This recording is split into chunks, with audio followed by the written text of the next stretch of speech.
po sa kabila. Tapos ganun ang po. Iikot-ikot po natin siya para hindi po magkadikit ang wire. Para hindi magkadikit yung wire sa left at saka sa right. Tapos, ang sunod po natin gawin, nakabit po natin siya sa female outlet. Bubuksan po natin siya gamit ng Phillips screwdriver.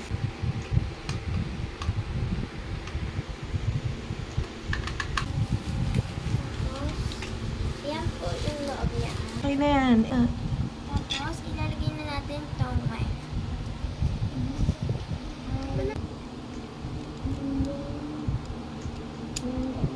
Matigas na. So, yan guys, sinisikapan ko na po yung tornilyo para po sa female outlet. Yan. Tapos guys, sinasarado ko na po yung female outlet para magawa na natin yung next na step. Yan, ini-screwdriver ko na po. Nagpapatulong lang po konti kay mama po. And yan. Next na po ay ginugunting ko na po yung extension wire para po mamaya sa plug. Yan guys, minubuksan ko na po yung plug po para po mailagay ko mamaya ang extension wire. Tinatanggal ko din po ang mga tornilyo para po mamaya maipasok po natin ang extension wire. Maging maingat po. And yan guys, binabalatan ko na po yung extension wire para po mamaya maipasok na po natin ang wire sa loob ng plug. Dahan-dahan lang po.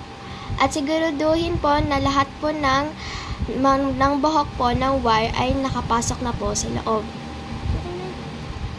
Yan, medyo nahirapan. At yan guys, yan na po ay nilalagay na po namin, sinisikipan na po namin ang mga tornilyo para mamaya maisarado na po ang plug.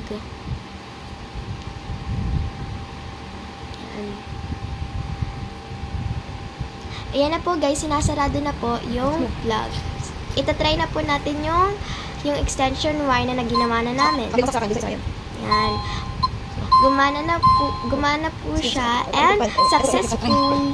Bye guys! Yun na po yun. Sana magustuhan niyo po. Bye!